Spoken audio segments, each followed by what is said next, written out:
See siin on Alfa Romeo Stelvio Quadrifoglio. Esmapilgul jälle üks kiire linnamaastur, mille sarnased me Janniga söögi alla ja söögi peale proovida oleme saanud. Tavaliselt on proovisõit kiire linnamaasturiga pigem unustamisväärne kogemus. Nende masinate näol on enamasti tegu ju kompromisside kogumiga, mis pole ei liha ega kala. Kas ka see on järjekordne igav poosetamiseks mõeldud linnamaastur? Või teeb Alfa midagi teisiti? Selle välja uurimiseks viisime Stelvio pikemale sõidule. Suurim pluss selle auto juures on see, et tal on täiesti tuntav karakter ja isikupära.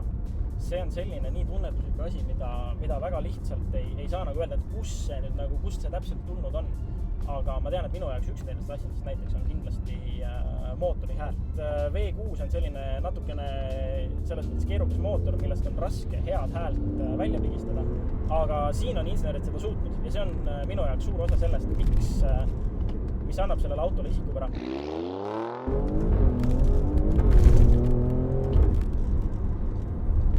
See masin, kus juures, ilmselgelt see oli praegu linnakiiruseni kiirendus, aga see masin tegelikult suudab minna 0-100 alla 4 sekundiga. Jälle tagasi siis mingisuguse adaptiivsemasse sõidurežiimi ja ta on jälle täiesti vaikne, mõnus, rahulik.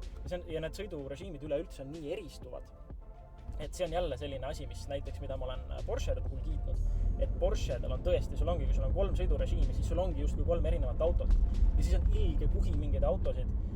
Just ka selles on tihtipeale süüdi need suurte kontsernide masstoodangu sportlikud linnamaastud. See ei ole fiktiivne sportlikkus, mis siin on. See ei ole see, meil on sportlik auto. See on päriselt sportlik auto, kui sa keerata ühte režiimi ja ta on täiesti normaalne linnasõiduauto, kui sa keerata teise režiimi.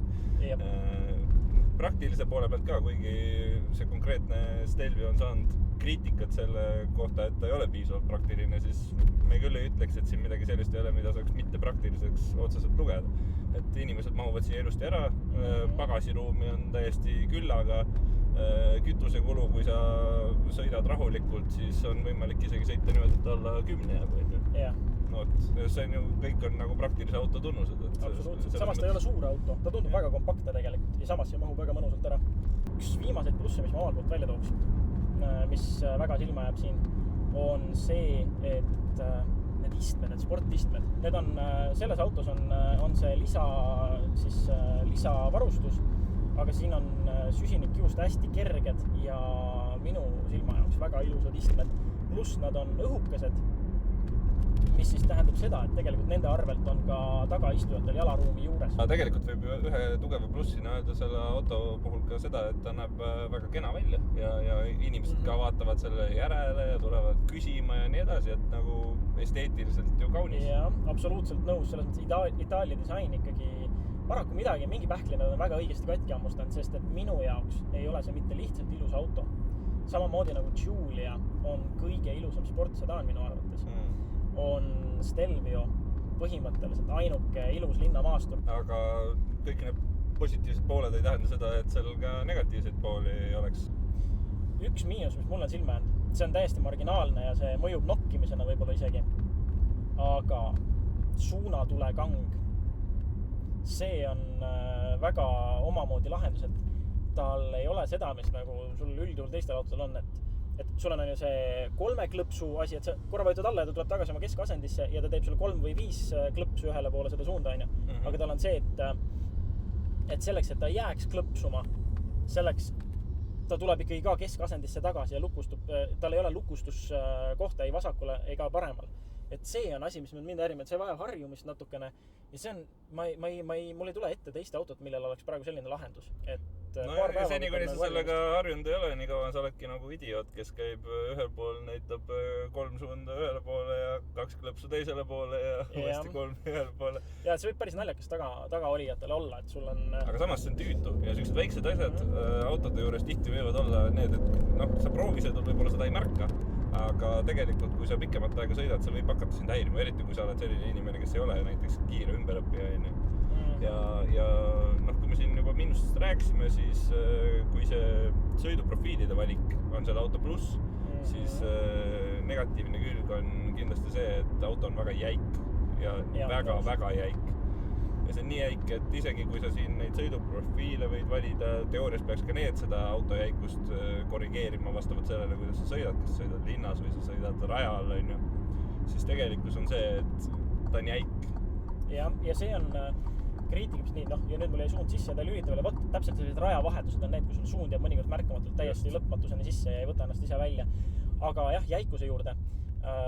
See on ka, kuna ma olen sõitnud ka nüüd tava Stelvio ja tava Giulia mudeli värskendustega, siis see oli ka Stelvio puhul minu põhiline kriitikapunkt, et sul on sõidurežiimid, mis on eristuvad ja seal keskel on sul üks väike nupp selle DNA valitse keskel ja sellega sa korrigeerid amortide jäikust ja peaks sulle tehniliselt andma siis pehmust juurde.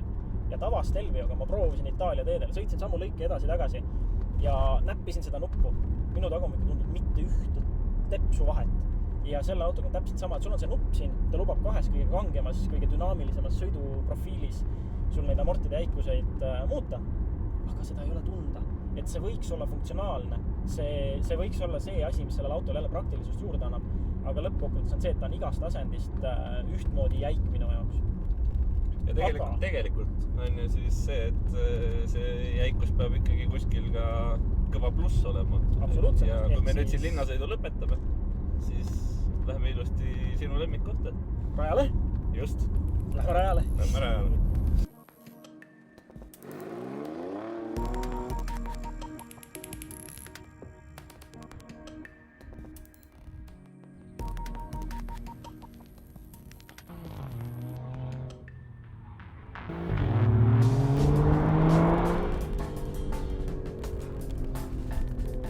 Reis ja manuaalrežiim ja sõidame vaikselt soojaks. Ja vaatame, kas siin rajal midagi auto iseloomus ka muutub selles mõttes, et minu üks kriitikaid siin oli teda meelitades näiteks kuivas parklas oli see, et ta ei viska külge ette kuidagi, ta käitub nagu esiveoline. Siin on kuidagi fatiigi. Räägi hundist. Ma ei tea, mille peale ta seda tegi või mis on siin erinevad sellest, et ma parklas rattad välja keeran, traction control on maas ja ma taldan. Aga iga kord selline provokatsioon, ainuke, kuidas külje ette sai temaga, oli suure hooga kurvi minnes ja gaasi peal hoides, aga siin ta nagu väike kiirus oli suhteliselt, aga hoiad peal ja läks üle juhitavaks. Kohe jõuame seda kurvi uuesti, ma pean see korra veel proovima. Vaatame, jah. See üllatab mind veitsa, sest ma olin enam kui veendud, et ta käitub siin ka nagu pigem alajuhitavalt kurvides ja ta ei anna tagateljale nii palju jõudu. See üllatab mind ka, sest et tegelikult teised nelikjõulised Masterid, mida ma olen proovinud. Et teised nelikjõulised Masterid. Täiesti teine auto.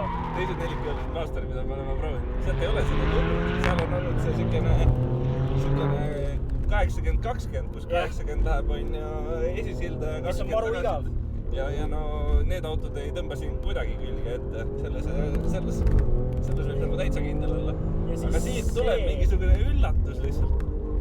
Ja teine boonus, mis ma olen mitmeid autosid sarjanud siin rajal, just mis on automaatkasti või robotkastiga, millel on labad, et nad ei... Need on aeglased. Et nende, mitte seda, see vahetus 150 millisekundit on käiguvahetus, aga see, et need labad kuulavad ka seda, mis sa tahad, et nad teeks. See oli ilusti. Ja tuli. Oi, jah, täiesti teine auto. Kuule, ütleme nii, et minu arvamus selle auto lõbufaktorist kasvas praegu siin rajal vähemalt 1,5 korda. Aga ma arvan, et sa pead ka proovima, kuidas see asi on.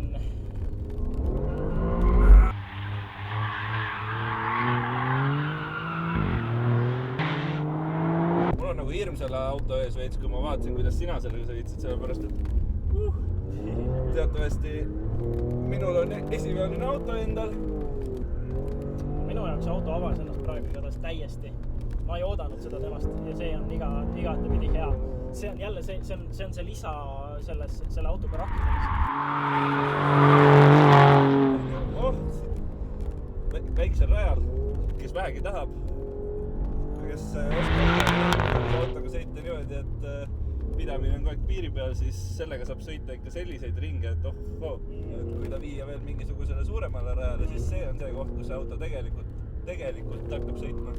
Kui sa ostad selle auto lihtsalt selleks, et sõita sellega linnas, osta tavaline Stelvio, sul ei ole vaja quadrifoglio. Jaa, see ei ole siis Boset, see enamus eestlasi mulle tunne niikuinii ei tea tõenäoliselt, mis asi on quadrifoglio ja ei oska vaadata, et aru saada, mis selle auto eriliseks teeb. Kui sa tahad linna vahel Bosetada, võtta tava Stelvio, see masin tahab saada rajal jalgade sirutamist aeg-ajalt.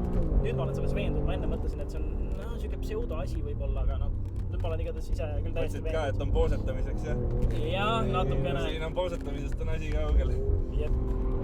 Ja see imeline hääl tuleb siin rajal veel rohkem välja. Et ülesvahetused on siukse karakteriga ka jälle, nad on ikkagi nagu siuke kerge labidale üks hetk. Ilma paddlemiseta on siin lõbu on rohkem kui küll. Kui veel tava Stelvio ja Giulia mind Alfistaks ei suutnud teha, siis see auto saab maru lähedale juba. Stelvio Quadrifoglio on hea auto. Tal on omad kiiksud, kuid tema iseloom ja välimus lunastavad need. Nagu video alguses öeldud, sportliku maasturiga sõitmine on tavaliselt unustamisväärne kogemus. See aga on üks väheseid, millega sõitmisele heldimusega tagasi vaadata.